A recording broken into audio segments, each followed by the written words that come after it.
Welcome to the Mental Advantage Podcast. Whether you're an athlete trying to perform at your best when it counts the most, a coach or business leader trying to get more out of your team, or someone looking for more personal growth, this is the place for you. This podcast is your map to guide you to the right mindset, systems, and strategies you need to become the best version of yourself. And now, here's John Cullen and Brandon Allen.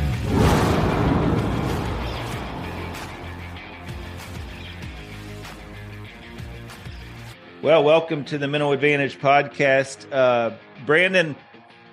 Brian Davidson from MindVue, of course, going to be joining us tonight. And really fascinating discussion we have with him. You know, we talk all the time in mental performance about grit and, resilience and perseverance and hope.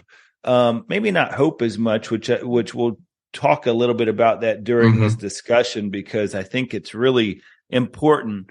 But, Brian is for the listeners, is the chief architect of the MindVue Profile assessment and MindVue's learning solutions. He's kind of the founder of MindVue, which you can get on that website, MindVue. That's MindVue.com.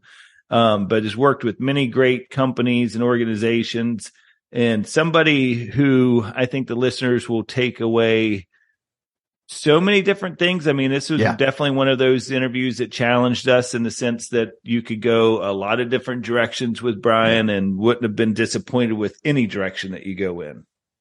Agreed. And for us, I think for the listeners too, he's one of those guys that, I think we say it a good bit. He has a wealth of knowledge, but it's, where he's coming from is that he truly is the one collecting that data. And to have both an architect is a great word for it, but to be the guy that not only builds the data trap or the test or however you want to call it, but also has the ability to then take that data and publish off of it, and then make some different types of assessments for organizations and all that. You talk about hope, and it is something that we don't talk about very often, because I think, at least I know, I've always heard hope is not a strategy, right? Right. Hope is what it is. But after listening to Brian and talks about a little bit about some of the people that he's worked with that were incarcerated, hope is a huge thing. And having hope in our lives is a big thing. But here's one of the big things that I hope that see what I did there. Is one of the things that I want the listeners to take away from this is, a lot of these assessments and where you are today, mentally, physically, whatever, it is just a snapshot of what you are today. It is not necessarily what you are and what you will always be, that there is room for growth and for development. I thought it was amazing to hear about the nature versus nurture. So, there's just, he's one of those guys that if you started to talk with him at lunchtime, you could go until midnight and still walk away going, hold on, I got another question. Like, he's just, It's just, I don't know, it stirs that kind of level of curiosity, thought, at least curiosity and thought, for sure.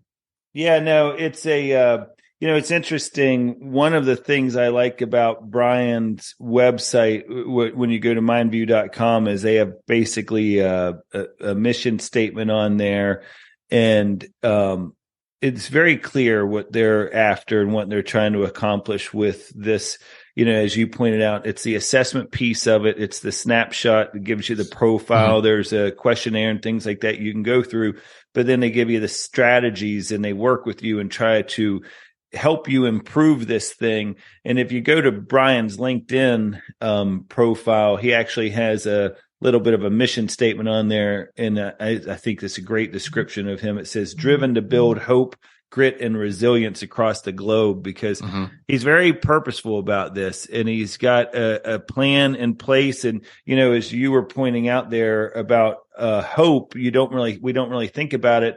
But I want to be clear about this definition for the listeners is the way Brian, when he's talking about hope, it's that, those non-cognitive skills of hope, grit, resilience, and hope is defined as the goal-directed thinking in which people perceive that they can produce routes to desired goals. So it's that, and we talk about this in the show, but I think that's probably been the missing link for a lot of people is they feel like, well, I've got grit, I've got resilience, I'm a very persistent person.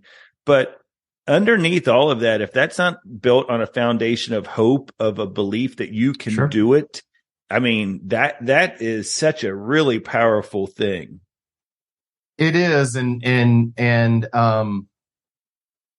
it is and was very interesting. And I think the listeners will probably go out. I know I will, after talking with him and listening to him, go out and do a little more research, because it really is, it is that development piece that you hear that you're just not born with it. Right. It's just, and it's interesting, John, because everyone we talk to talks about how, that, whether you want to call it, neuroplasticity, whatever you want to call it, grit, mental toughness, whatever, it has to be developed. Yeah. It has to be developed. And, it's really interesting also from a clinical perspective to hear how the people you hang out with, you hear it all the time. Feather, people say, if you want to know who you are, look at the 5 most influential people around you, and you are, some amalgamation of them and all that. But it was just, for me, it was one of those things that I will digest this for several days, the conversation, and know that I'm going to have to go back to Dr. Brian and say, hey, man, let's go a little deeper here and and kind of give me some insight. Yeah, we already jumped on that. As soon as we were wrapping up the show, Brandon and I are basically like, hey, we're going to get you back on, right? Like, I mean, there's so much, like we could either take, 4 hours of your time right now, or we can get you back on, because this will definitely be one of those where you have to your point, go back and listen a couple times. But you all have the opportunity right now to listen to one of the great ones when it comes to mental performance, mental skills development in Brian Davidson. So get your pen and paper ready. Here's Brian Davidson. All right, Brian, welcome to the show. The listeners heard there in the introduction that you are the founder of MindVue. Let's start, if you don't mind, there, and just maybe how that project came about and what made you get started with MindVue. Well, John, thanks for having me on here today. Really, it started with curiosity. So I'm a curious soul when you boil it down. And I started off my career as a high school teacher, and I was super fascinated on what made my kids successful. I thought it came down to intrinsic motivation and self-discipline. So I said, okay, I want to figure out how those qualities develop in people. So I came to graduate school at the University of Kansas, started to learn about all these areas of positive psychology. So learning about things like resilience and grit, growth mindset, self-efficacy. And then all of a sudden I started to wonder, can we teach this stuff? Can we cultivate these skills? And so that's when the light bulb went on for me and said, this is what I want to do with my life. Yeah, that's fantastic. It was fascinating research. And for the listeners, I know I touched on the website in the introduction, but there is so much information, Brian, on there that was fascinating to me, because not only is this, kind of that deep dive that people can start to learn about, some of the work you all are doing with NFL, for example, and as far as the NFL draft, and also looking at the minds of college students and how things have been going with them recently as it relates to all of the skill, some of the skills you mentioned on the website. I know the profile, for example, looks at such things as grit and resilience and intrinsic motivation and all of these additional skills. Was there something particular about those particular skills? Like, how did you come up with what your passion project, if you will, was going to be?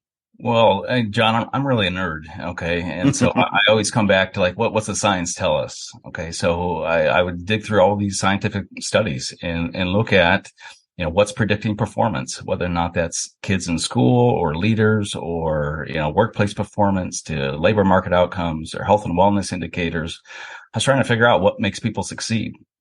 And so I started to basically piece together this model, and I started off with trying to figure out what leads to high motivation in people. And one of the things that we know is a sense of identity is really, really important. So having that self-awareness, knowing who we are as an individual, feeling like we know our strengths and are able to use those strengths on a regular basis. We also know growth mindset's really important for our motivation. So this is believing that we can fundamentally grow and change and improve who we are as an individual. Self-efficacy is also really important. So this is confidence to accomplish our goals.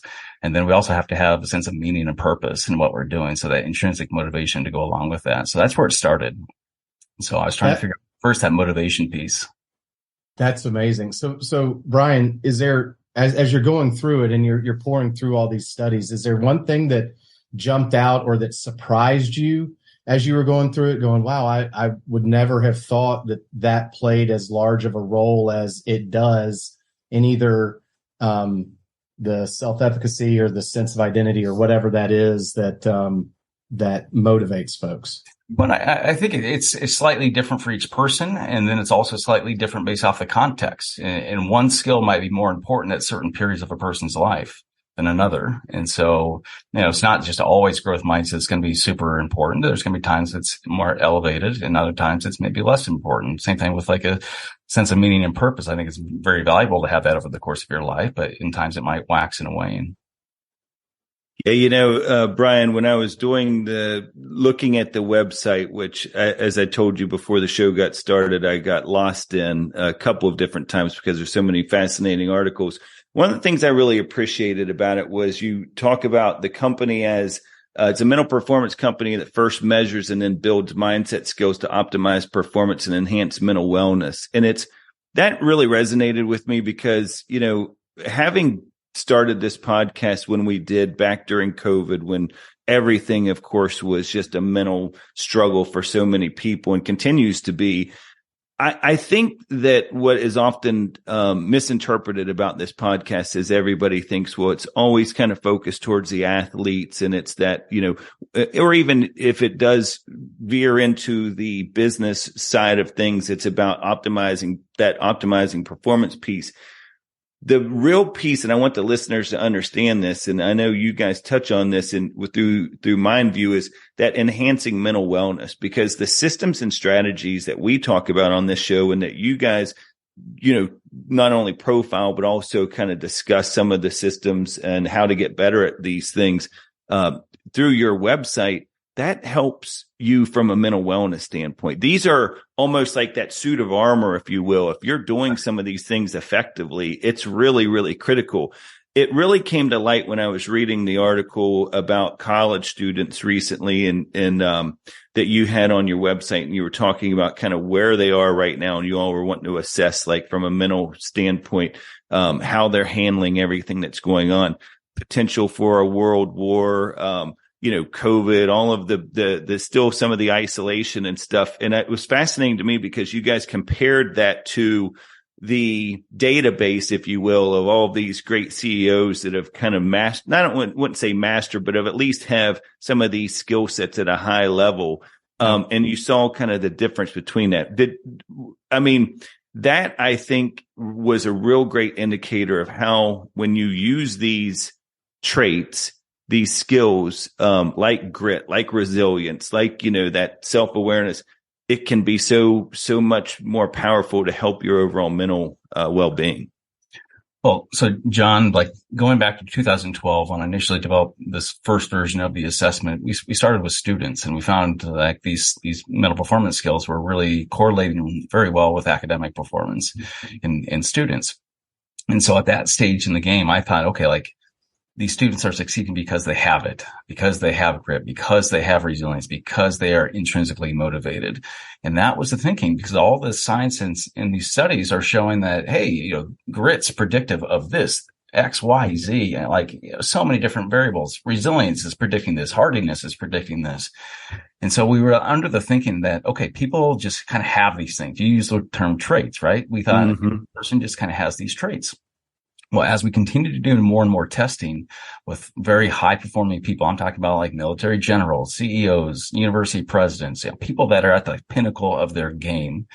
We'd occasionally come across these people who you look at them and you'd be like, my goodness, they are the epitome of grit and resilience, right? They are as motivated as it gets. And then they would take our assessment. And in some cases, not all cases, but in some cases, we would see these people that would score low. Again, these are like high performers doing really well in life, doing well in their careers, that would score low. And at first we were scratching our heads like, what the heck is going on here? This person's clearly got it. Like they've got motivation. They've got grit and resilience. They've got all these pieces, but what's going on here? And then we'd, in many cases, be able to talk with them. And that's where it really started to get interesting. And in those conversations, we would see these leaders tell us like, yes, I've accomplished all these amazing things, but guess what? I'm miserable right now. I'm burnt out in my work. I can't wait till I can retire. I just got a diagnosis that's pretty nasty right now.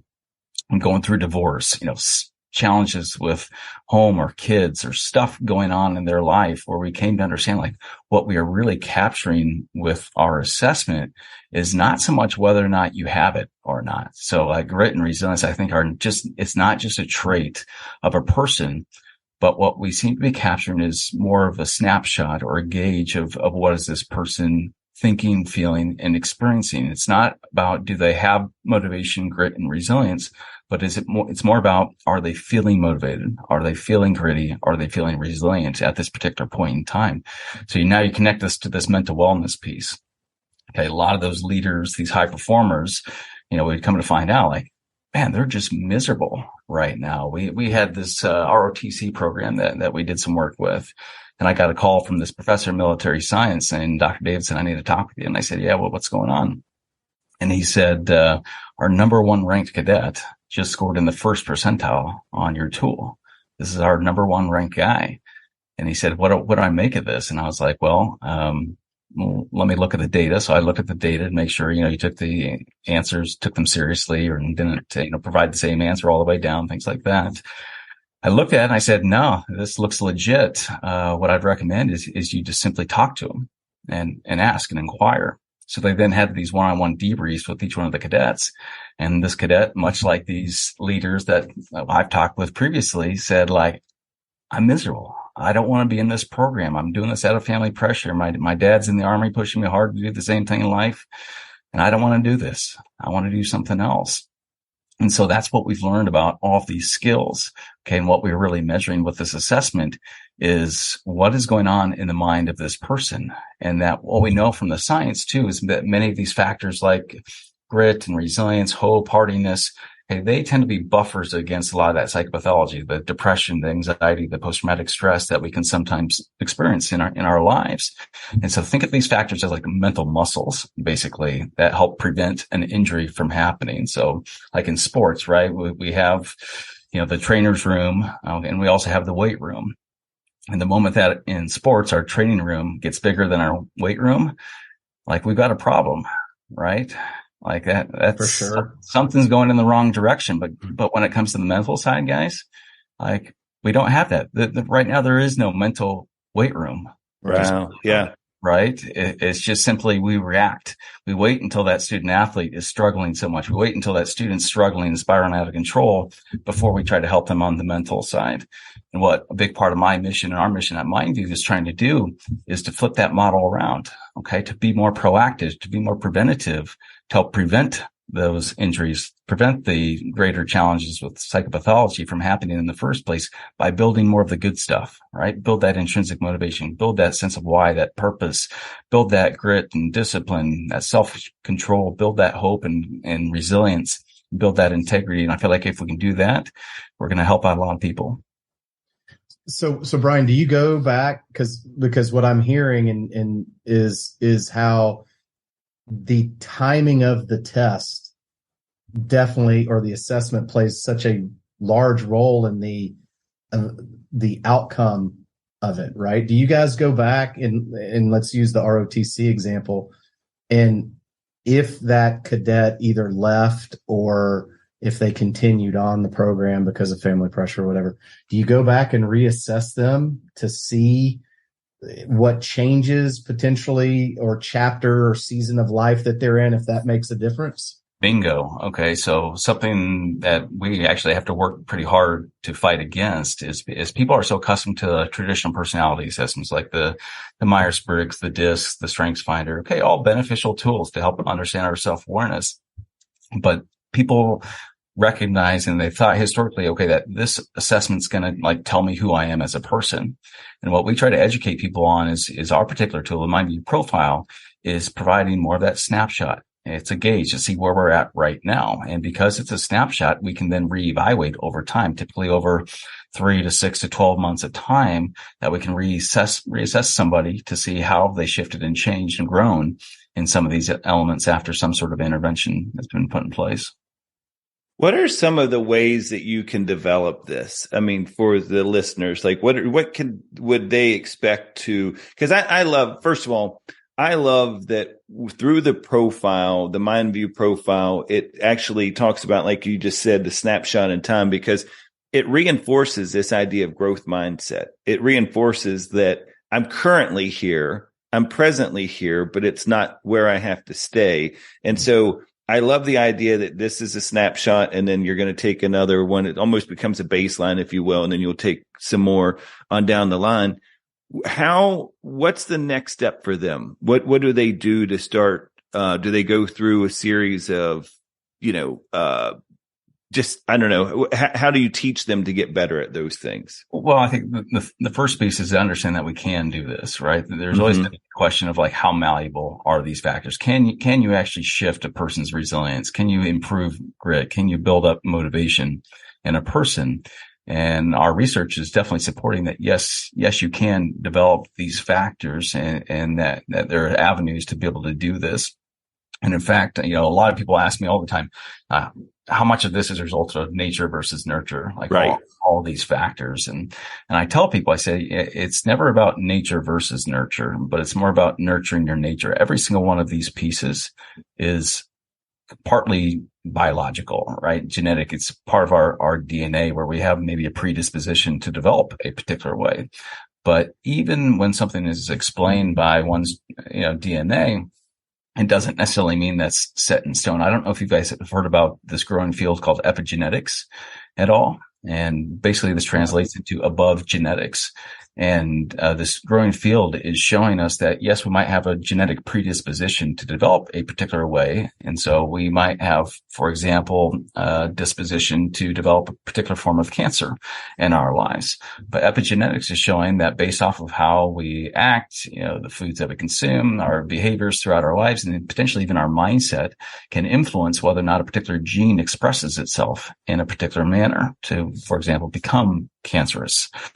And so what we're finding is that even if we do, have that genetic predisposition, that we can ultimately shape and influence who we are as a person, over the course of a lifespan. And so I've always been fascinated on how much of these factors is a result of nature versus that nurture component. And I can tell you, generally speaking, it's roughly about 50-50. Okay. But I can think of one study that I'm familiar with that looked at grit. So they use these monozygotic twin studies to figure this out. They take these identical twins that are separated at birth and figure out how much of this is based off of our shared genes versus our environmental influences. And with grit, they found that grit's about 37 to 38% based off of our genetics, leaving about a little under 2/3 of that open to the environment for influence. And so then the question is like, what all goes into influencing our grit and our resilience and all these other mental performance skills? And from there, that's when it gets really interesting, right? Because there are so many different pieces that can shape and influence all of these skills. I mean, it starts, I think, very early on when we are young, really from our very first stage of life. And I would probably argue too that even in neonatal development, like these are forming and developing in a person.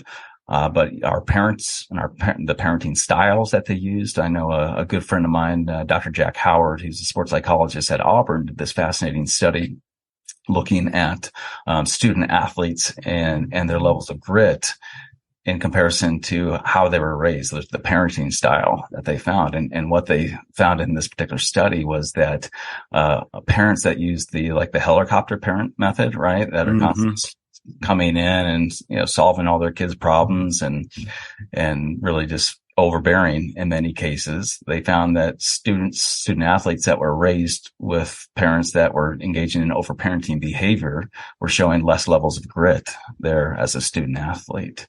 And so I think the parents play a big role in this process. Another part of this is also our teachers that we get exposed to. And what we find is that many of these skills that they're modeled, where we develop many of these factors by watching other people all the time. And when we see somebody who's demonstrating high levels of internal motivation and being very perseverant and adaptable and resilient and hopeful, guess what? We follow suit, right? We see that modeled to us. And we do much the same. And all these real people that score really well on our assessment, I'll try to talk with them and I'll ask them, what helped contribute to you having this particular mindset that you do right now?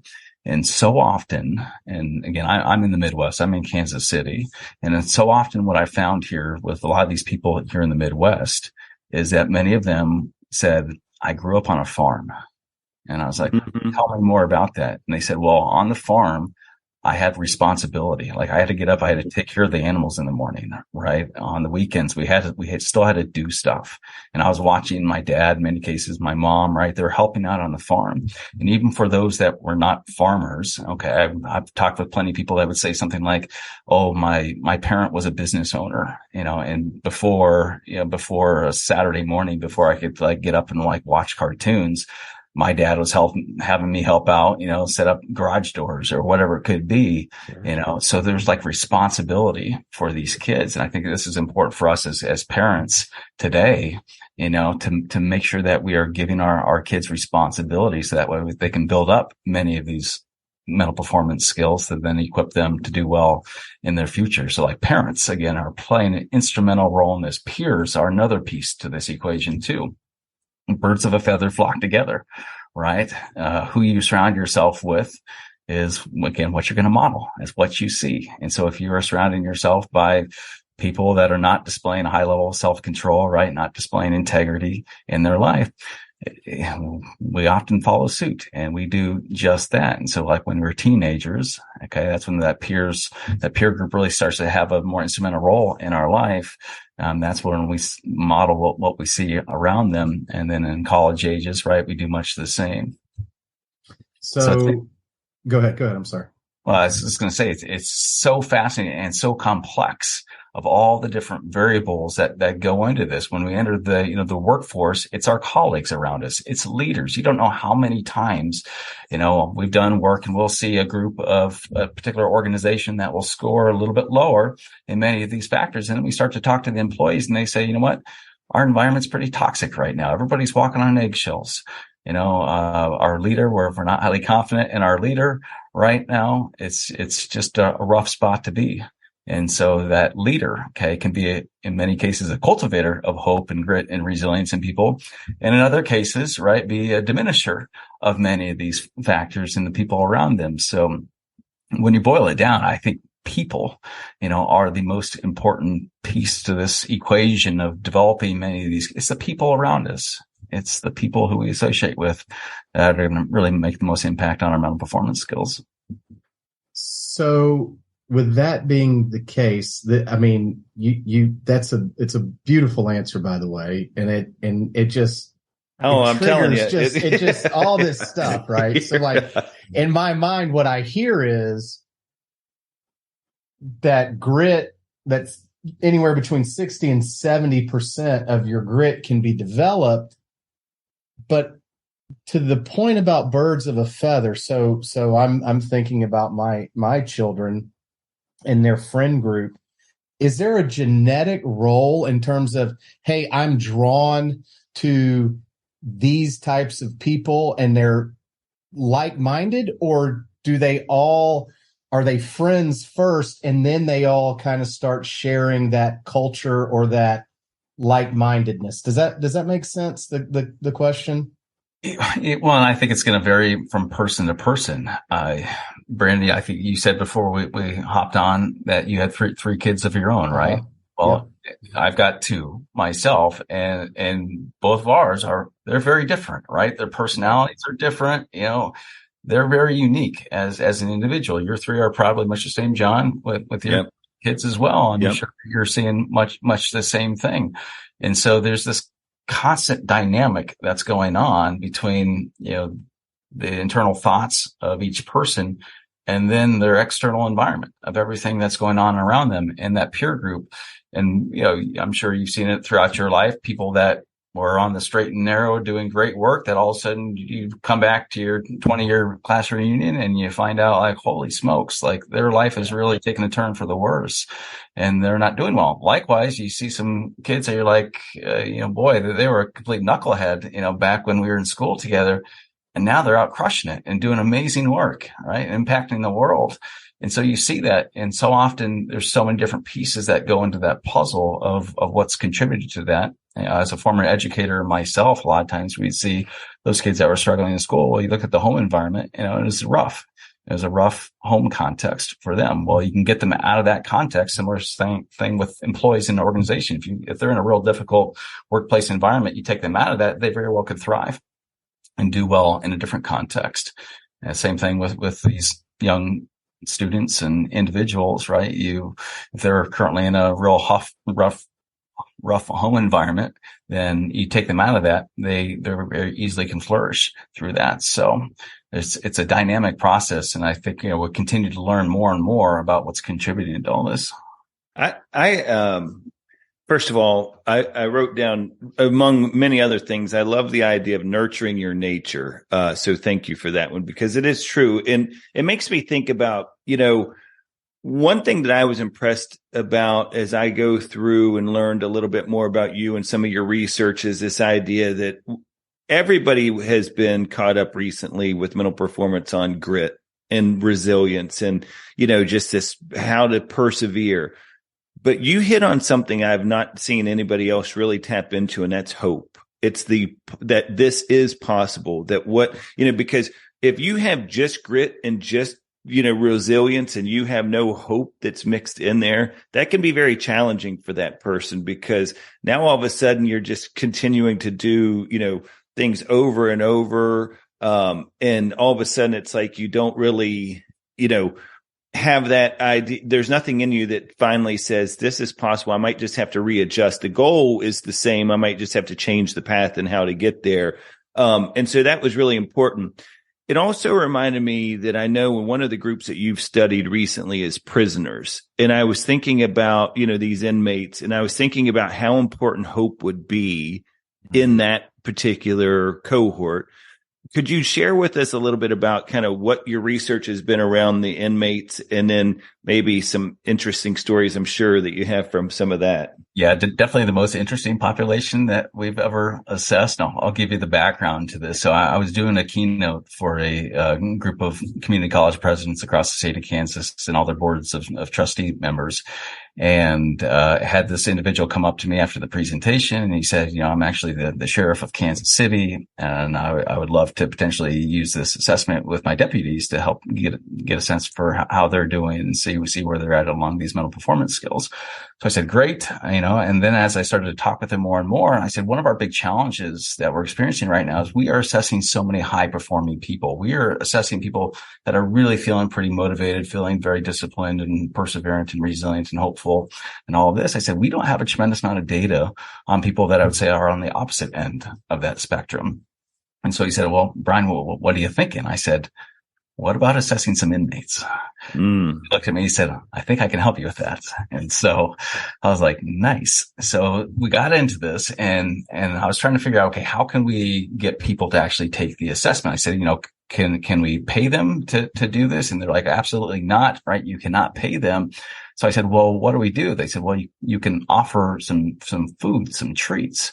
So I says, like something like cookies. And they're like, oh yeah, like they absolutely love Oreo cookies. Well, here, my neighbor was a Nabisco rep. So I got a whole bunch of Oreo cookies, all these packages of Oreo cookies to be able to take in. And then we come in, we couldn't use the online platform because again, it had to be all paper pencil version. So we go in there, right? I'm in this room and I wasn't sure what to expect. I wasn't sure, if they're going to be like, I'm a pretty clean cut guy. I have not had a lot of experience, and Incarcerated said, I wasn't sure if they're going to be like wheeling in Hannibal Lecter from Silence of the Lambs, right? Something like that.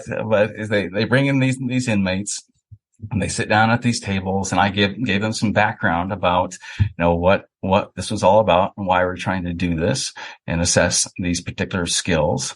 And we started to assess them. And I remember I had one individual during the testing, he lifted up his head and he just shouted out, he said, man, can you do something to help us build these things? He said, nobody's ever taught us this stuff before.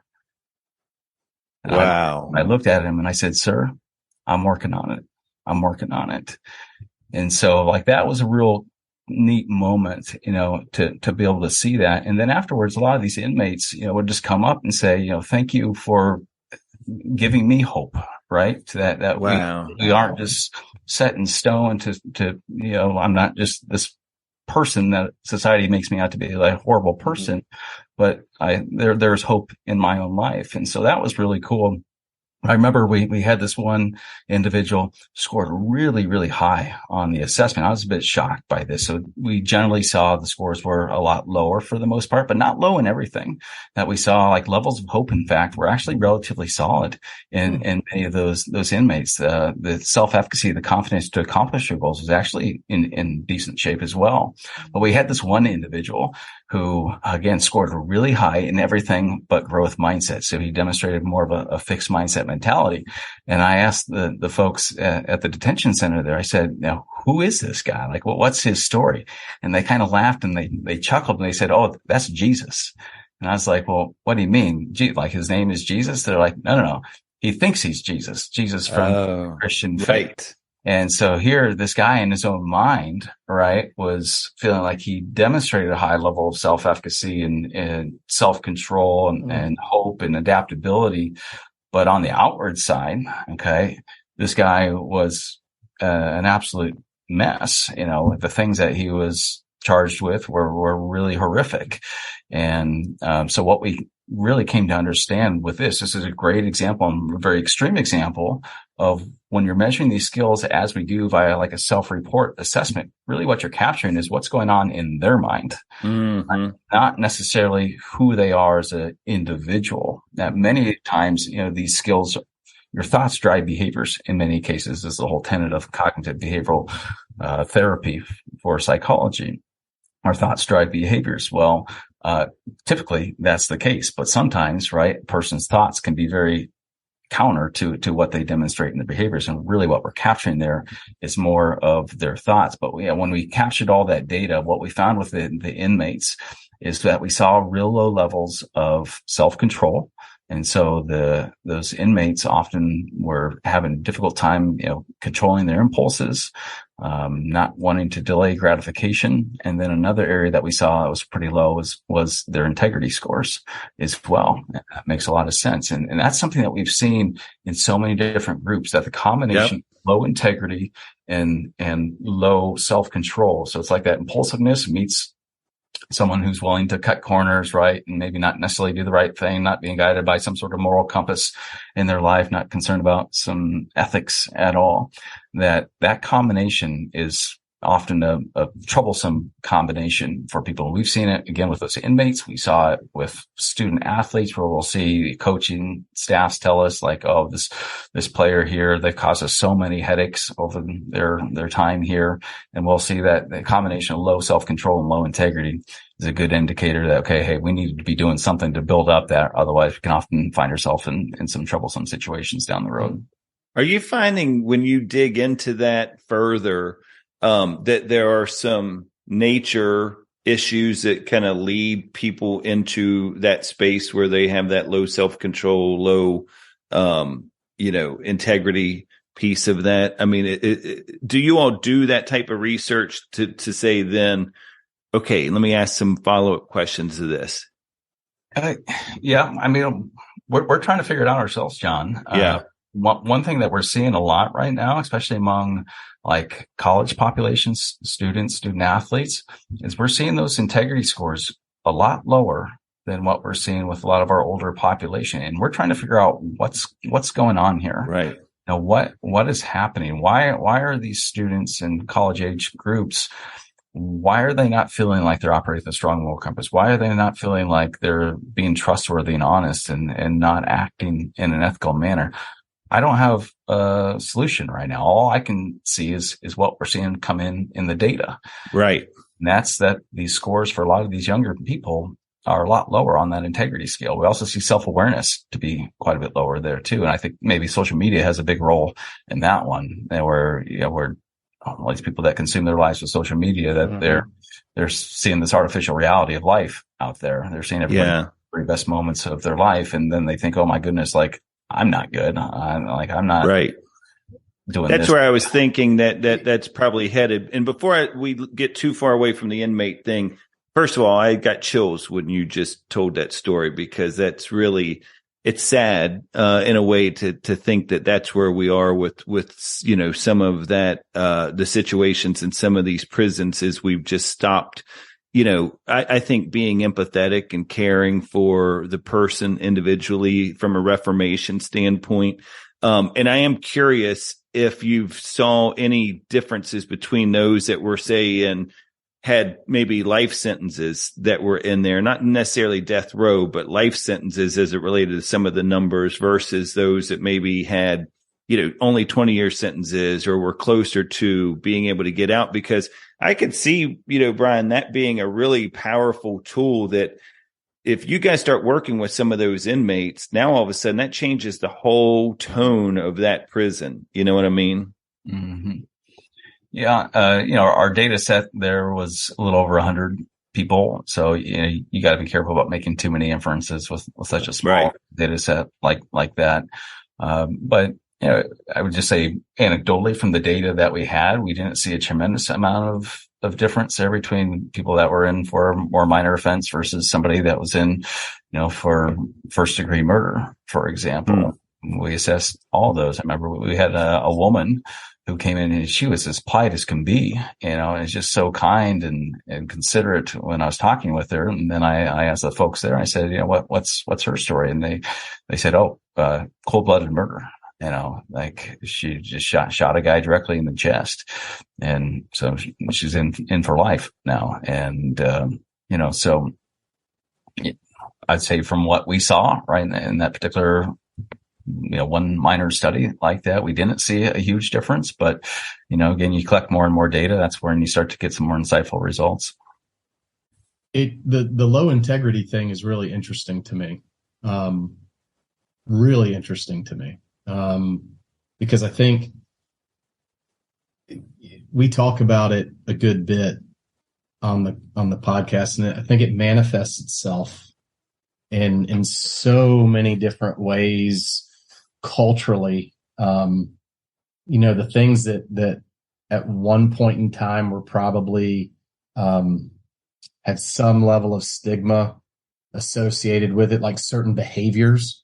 Now we're told that we've got to normalize, air quote, normalize everything so that everybody can be inclusive, and everybody, like, just it's and not that creates integrity, but or an erosion of integrity. But for sure, it allows, I think, people to start dipping their toe into different areas that could potentially be questionable behavior. And the next thing you know, to your point, I mean, who knows what that lady who was a killer, we talk about snapshots and context and all that. And maybe she just, at that one point in time, could not control an impulse, and then bam, like, it's really interesting to me in terms of what are we doing societally that creates the acceptance of what could be a very, very slippery slope as it pertains to integrity and moral compasses. That's such a very, very interesting piece to me. So, Brandon, there's actually like a psychological concept that describes much of what you're describing there, and it's called ethical fading. So, Mike Matthews, who's a professor at the United States Military Academy, wonderful mind, he wrote a recent book called The Character Edge, along with Bob Casson, who's a former superintendent of the United States Military Academy. And in this book, they talk about this concept of ethical fading, where this happens when we have these standards of what is ethical, what is, the right thing to do. And then let's say in a workplace context, for example, people start to deviate from that, but then it doesn't get addressed. It doesn't get talked about. It doesn't get punished in some way, shape, or form. Well, when that happens, then people start to realize, oh, okay, we can get away with that, right? We can do that. That's acceptable now. And so what happens is over time, you just start to see, a decrease of that ethical behavior of like, okay, this is normal, right? This is okay to do. And it's slow, right? It's not something that's just going to be immediate, but it's a slow effect that's going on. And pretty soon we're finding ourselves into maybe a context like what we're facing today, where people are doing things that 30 years ago, people will be like, oh my goodness, I can't believe that's accepted at this point in society, but we are today. Now, it's not to say that it maybe shouldn't be accepted, right? But we'll leave that for society to figure out. But that idea of ethical fading, again, is much more about when we don't address things. So think about like cheating in school or stealing or things along those lines, right? If they don't get addressed, then it gets reinforced. And if it gets reinforced, then it's viewed as acceptable, normalized behavior. And then pretty much everybody is then going to be doing it. And that can happen within an organization. That can be at a smaller level on like a leader's team, right? It can happen with athletic programs. It can happen with universities and schools, right? Of what's all deemed acceptable and appropriate, what's allowed, and then what's going to be reinforced down the road. You make me think of, and the listeners have probably heard me say this a million times on this show, but Urban Meyer's book, Above the Line, he talks about in there from when you're developing culture that it's, what you accept, you promote, and it's exactly what you're talking about there. There's also another way he phrases it is a success or failure of any organization is completely dependent on what you're willing to tolerate. And if as a society, we're willing to tolerate these things and to your point about accepting them, then we are promoting them, and then we are probably deemed to get the outcome that we deserve based on, that particular piece of it. So pretty ironic that comes from Urban Meyer, by the way. But yeah, well, that's for another podcast. That's another hour. Yeah, maybe if we ever get Urban on the show, we can ask him about that. No, it's so fascinating. I'm curious, Brian, let me, before I ask you this other question, as you were talking, I was thinking to myself, when's the last time you had that aha moment? Like when's the last thing in your research that you were like, wow, I didn't really see that coming, or something got your attention? Well, I mean, the biggest thing that we've learned, I would say, over these past 10 years or so is that all these skills, it's not just about having them. Right. And just how many different factors can shape and influence these skills. It's the story, John, behind the scores for us that's so enlightening. Like once you can actually talk to the person and hear about what's going on in their life. Just last week, I was doing a results debrief with an executive, and he scored a little bit lower in hope, scored like 17th percentile on our hope scale. And he said, geez, I always feel like I'm a pretty hopeful person and have been throughout my life. Well, here he went on to tell me how just about a year ago, he got a diagnosis of a major issue with his heart. And he said, I came to the realization that I might very well not live beyond 70 to 75 years of age because of this. And so he said, as I started to think about that more and more, okay, it makes sense, right? Why I might not be feeling highly hopeful right now. So I think that's one of the most important things that I've learned is that we have to understand the context behind all this as well, that there's so many different sociological factors that can shape and influence many of these mindset skills, that there's this beautiful dance that exists between our mind and what's happening in our environment around us. And it's a constant back and forth, back and forth, back and forth all the time, right? That these factors don't exist in isolation in our own mind, but instead are influenced by literally everything going on around us, whether or not it's like going through the pandemic, coming out of the pandemic, right? Our upbringing, our childhood, all those things that I mentioned previously, our current workplace context and everything that's going on in our lives, our home environment and everything that's going on. It's just a constant dynamic environment going on between our mind and our thoughts and then ultimately our behaviors.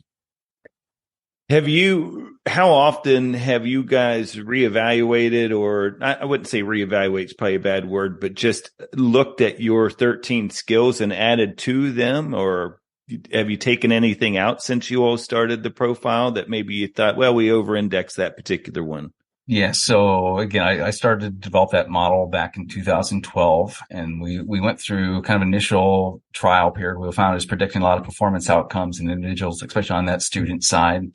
But then when we did the internal validity testing, I don't want to nerd out here too much, but we found in the factor analysis that the model wasn't holding together. Okay. And so we had some constructs that were throwing it for a loop. We were trying to measure situational awareness of like, how well does the person feel like they're capturing what's happening around them? And we found that was really throwing the model for a loop. And so the psychometrician that was helping me do all this validation work, I said, well, what do I do? If the model's not holding together, he said, well, Brian, you pretty much have to start from scratch. And I was like, holy smokes, are you serious? I just spent 3 years. No big deal. Collecting all this data. But that's what we did, right? We kind of went back to the drawing board, and from 2015 to 2018, we went through that major validation process and got enough data to run the factor analysis at a real high level. We assessed like 1,400 athletic coaches from across the country, and we're correlating to see which of these factors were predicting coaching performance. And we found like self-awareness was also very important for those coaches, as well as conscientiousness. We haven't talked much about this one today, and that's all about attention to detail, being reliable, dependable, not procrastinating much in the work. And so over those next 3 years, from about 2015 to 2018, we continued to do more and more testing. Finally got the model to hold together psychometrically from a validity standpoint, and then continue to roll it out and test more people and hear the stories behind those scores. And every time somebody takes the assessment, every time we can have a conversation with them to know what's going on, we learn, right? We learn what we're really measuring. We learn how we can best use this to ultimately help people and teams and organizations, and continue to evolve what we're trying to do. I'm really happy that you guys are spending, it sounds like, a lot of time in the leadership piece of it. Not just, I know that was kind of your background as far as your dissertation in college. But we talk all the time about the importance of whether it's parents, whether it's coaches, whether it's, leaders at work, what an important role they have in modeling some of these things. But oftentimes they're not spending enough time working on it themselves, especially in that coaching front. It becomes that old standard of do as I say, not as I do kind of a thing. And so I think it's really, really important that they're taking the time to start to assess some of these things and learning how important those skills are to develop themselves so that now it can kind of, play itself out. I know you've done, I think if I was reading correctly on the website, you've done some stuff with University of Kansas, football. Or were you working with them? Or I saw an article on there that just talked about the changing culture there, and what a changing culture that is. I mean, I pull for a team that's in the Big 12, and the days of walking into, Kansas and expecting that win in football are over, I would say. Well, I could share. So we did this fascinating study with Northwest Missouri State, a little smaller school in Northwest Missouri. And they have this dominant Division II football program at the time that we were assessing them. And we're trying to figure out what makes them tick, right? Like what's helping to contribute to the performance. I think when we assessed them, they had won 5 of the previous 6 or 7 national championships for D2 football. So I first wanted to assess those leaders, the coaches, right, to see where their mindsets were at. Well, so we assessed those coaches, and they were scoring sky high in a lot of these factors. And so at that point in time, I was like, aha, right, here's a great example of this high performing group, and you got some great leaders that are scoring really well and all these things. And so then we assess the student athletes, and then have the coaches evaluate the student athletes on all these intangible areas, their mental toughness, their attitude, their motivation, leadership skills, all these things outside of athletic ability that the coaches said that this stuff is important to us. And I was going to try to figure out, okay, which of these different mindset skills, all these different factors that we assess, which ones are actually predicting how the coaches evaluate those players on all these intangible areas outside of their athletic ability. So again, we were measuring things like grit, resilience, self-discipline, self-efficacy, that confidence to accomplish goals. I thought grit and resilience would be some of our best predictors, but guess what was the best predictor of how coaches evaluate those players? Take a guess. Any idea? Brandon? Oh boy. I mean, I'm trying to think, I'm thinking right away of the ones like grit, the ones you would assume, right, that are going to be the key ones they're looking for there, in their athletes. I would, but I'm thinking too, you think about those guys that are focus driven, the guys that are man. I just am thinking about myself as a coach, and it's it comes down to that hate to lose, love to win dilemma, right? Is you want more players that hate to lose than you do love to win, because hate to lose guys are going to do whatever it takes. Yeah, but how do you assess that? As a coach, you can kind of see that, but there's got to be something there that kind of jumps off the page. I would say it's some level of accountability, leadership kind of a thing would be my thought. So you want to know what it was? Huh. What? Integrity. Integrity showed up to be the best predictor. I was shocked by this. In fact, I told the coaching staff, I wasn't expecting this at all. Right. And one of the assistant coaches looked at me. He's like, Brian, why doesn't this make sense to you? If we can't trust our players, we've got nothing. Integrity is vital to that process. So I thought that was so neat, right, to see that. And then they asked us, said, hey, can we assess some players from our previous national championship winning team? I was like, absolutely. Let's do that. So we started to assess some of these players, and we had this one particular guy scored super sky high in the assessment, 99th percentile on the assessment. I said to the coach, I said, who is this guy? Right? A lot of times we're not seeing a lot of these younger populations score quite as well, but here we have this kid who scored in 99th percentile, and they said, oh, that's our quarterback from last year. He was runner up in the Harlan Hill Award, which is the D2 Heisman, basically, was offensive player of the year. Just an amazing student and student athlete. He graduated with a 3.95 GPA. And, best part of this, he didn't start his first 4 years in the program.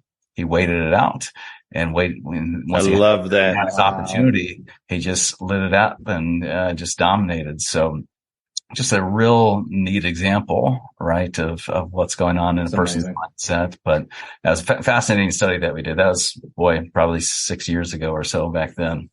Do you think we'll get to a point, Brian? I'm just thinking about this, like with everybody looking for that edge, I could easily see it becoming one of those things where if they're willing, that college coaches would be saying, hey, let's go ahead and have you take an assessment like this, a profiler like this.